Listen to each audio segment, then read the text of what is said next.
Hey, and good morning, good day, good night, whenever you're listening to this. Today I'm going to talk about obesity, and I know, sexy topic, but I'm going to tell you why. Yesterday I was with a couple of my kids. We were swimming at the Freibad, and what really shocked me was to see how many kids were obese. Something I've seen other summers before, and I thought like that would be the topic for today, because what really, it was not because how they look like or whatever that really bothered me. It's like that these kids will be having to live with this for the rest of their lives. It's gonna pivot them into a certain direction unless something is done. And I think the only way to get there is by talking about it and not to avoid talking about it. It's not about, like, I don't want to shame the kids. I don't want to shame the parents. That's not the point of it. But like, if we're not having an open discussion, I don't think anything's going to happen, and that's what the episode is going to be about, and also what to do about it, what it's like the, is it taxes, is it government, what do we need to do to fix this and have a solution. So that's what I'm going to talk about. If you're new to this podcast, my name is Rickard. I'm the founder of Escapist CrossFit. I have coached thousands of hours and hundreds of people, if not thousands. I mentor and coach also other gym owners worldwide, and I'm very passionate about when it comes to health and fitness overall, not because of getting into the Olympics or to win specific games, but for actually enabling people to have the most of their lives. That's why I'm passionate about it, and that's why I keep on talking about it. I hope if you're listening to this, you can bring something with it back home. And that's the point of this podcast too, is that every Monday I release a new episode, so you can kind of set a target for the week, and you can start thinking about something and maybe change the trajectory into something that helps you and the people around yourself. And that said, I want to dig into a bit of like public health intervention, and that has been lately on the agenda for Germany. A big reformation was pushed out this summer. And why did they do this middle of the summer? Well, it's usually because people are not paying as much attention, so it's better to push some of these things out when it's summer holidays coming up, or the summer holidays are there, so people are just in a better mood, whatever. And we're not going to dig into too much of that, but to briefly let you know what it's about is that they will cut some of the subsidies for medication. They will put more costs on the person who is sick, basically. What they've done also silently, which is not talked about anywhere, is that they're going to also stop any tax relief on fitness or health prevention. So meaning if a company could, pay out twice a year about 120 euros, so 240 euros in total per year for any health benefits. They've taken that away, so that's not going to happen anymore. Again, this is not a big news anywhere, but obviously the people that are maybe used to use that will notice that. But we're going to also go into a bit of history. So back in 1972, there was a population in eastern Finland in North Karelia. They were very sick. They had one of the highest death outcomes when it comes to cardiovascular health, and nearly 60% of the population's men were they were smokers, and they had heart attacks at mid-age, and it was really a crisis, a health crisis. And there was a doctor there that was called Pekka Puska, and he did a local residents petition, and he launched his own project called the North Karelia Project. And the idea was to get the communities together and teach them more about lifestyle and how to prevent sickness and so on. And they started to talk about how to work together. So he brought more people together from local sports club, food producers, community leaders, and so on. And 40 years later, the change has been very dramatic to see. So the cardiovascular disease and mortality declined by 82% for men and by 84% for women. So the life expectancy went up by 7 years, and 2/3 of the improvement was due to better lifestyle choices and lifestyle change, and 1/3 came from better medical treatment. So that is the impact that lifestyle can have. Seven more years, but probably more quality years too. So that is the cool thing. And it was not a government action, it was not taxes or anything, but it actually started locally. It started with a community, it started with somebody actually caring. And there was a cultural shift that wasn't built over a day, but like from person to person, basically. Because people were fed up by seeing people dying for cardiovascular disease. And when you look into what now the German government is doing, will that have an effect? I don't know. Will it have a positive effect? Probably not. But the knee-jerk reaction is usually, hey, we just need to make fitness free, or we should subsidize it even more. And there are countries that do that. So, for example, Swedish taxpayers can deduct 5,000 kronor, about 500 euros a year, on their gym memberships and so on.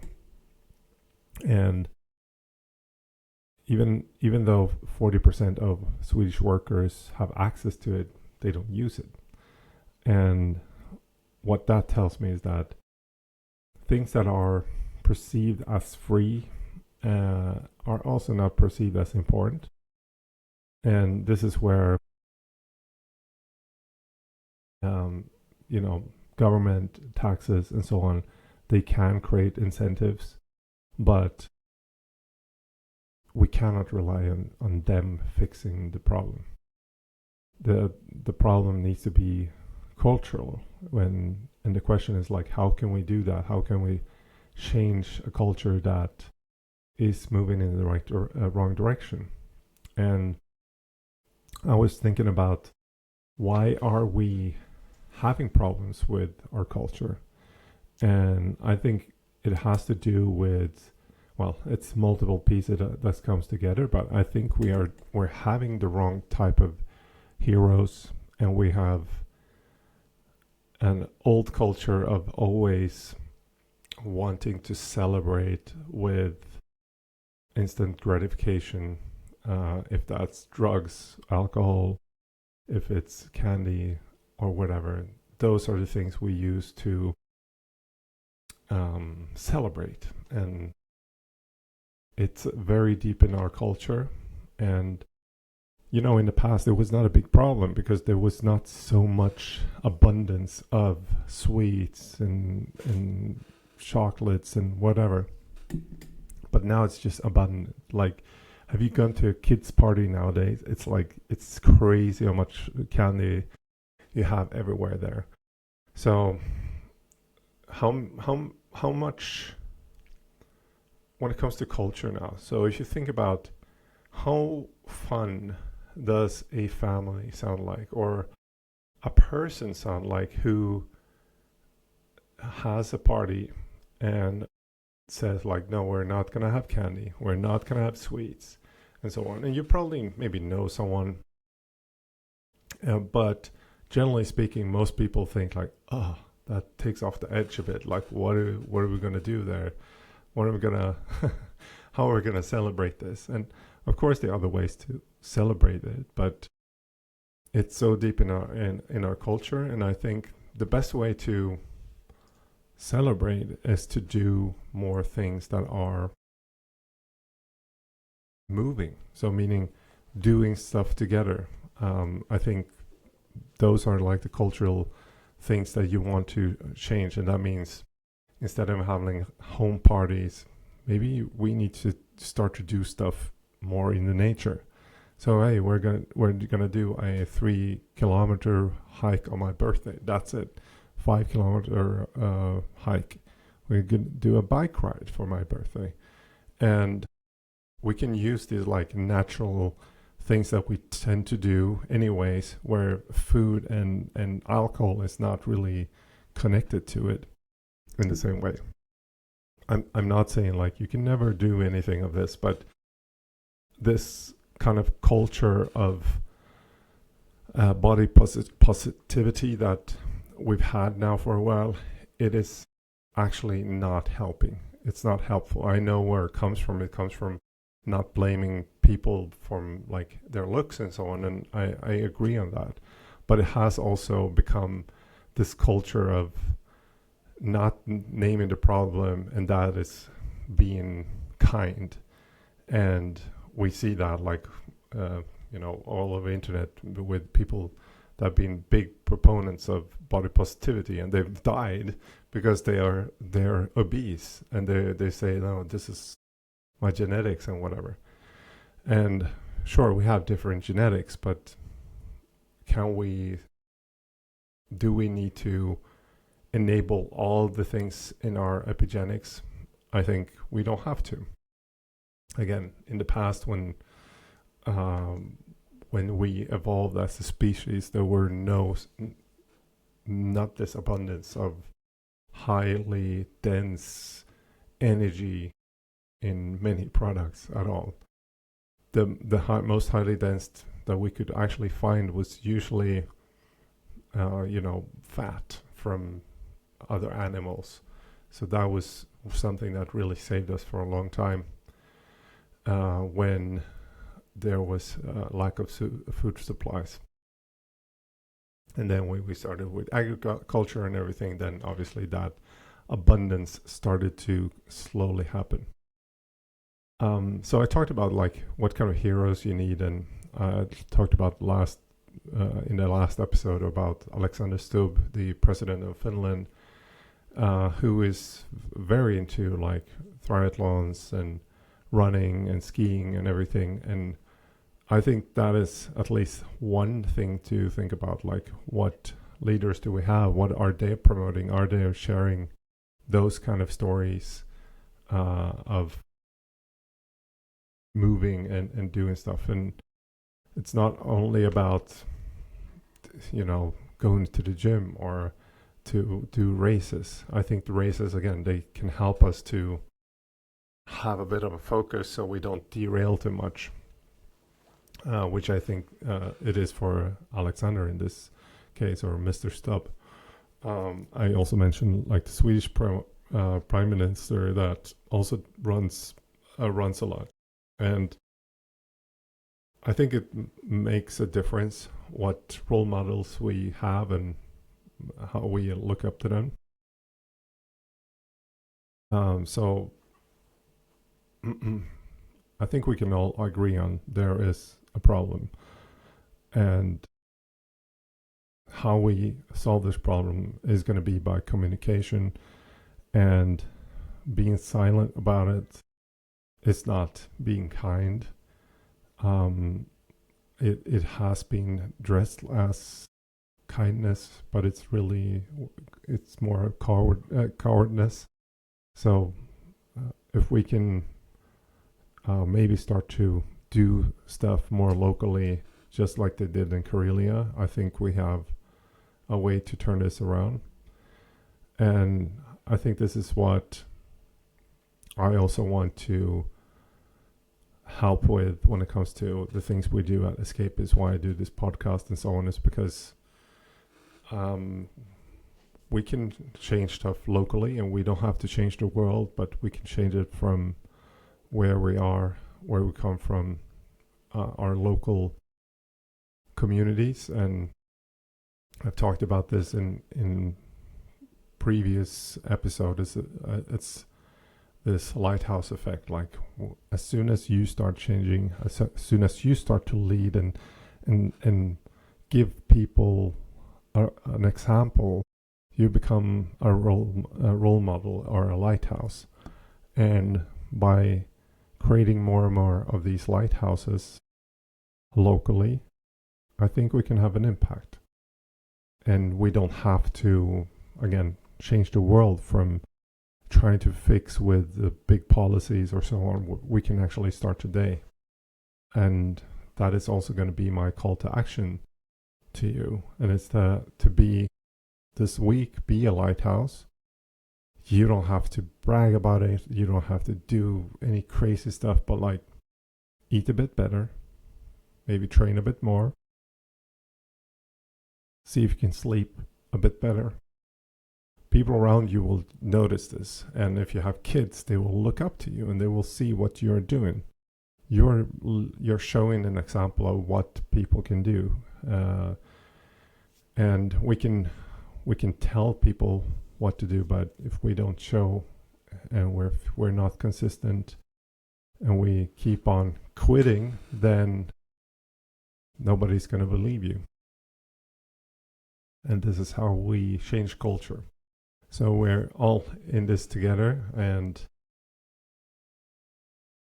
the more people we are together and connected, the easier it is, of course. So that's why if you are local in Berlin, reach out to my team, reach out to Escapist, and we can help you. We can get you going. If you're a member already, keep up the training, be that lighthouse, share maybe a lighthouse movement that you had. I think that is also very inspiring. If you're a fitness professional that really likes what we do and want to do this as well, then we have the Escapist Academy that you can join, and this is how we help people to become professional coaches and help to build more lighthouses out there.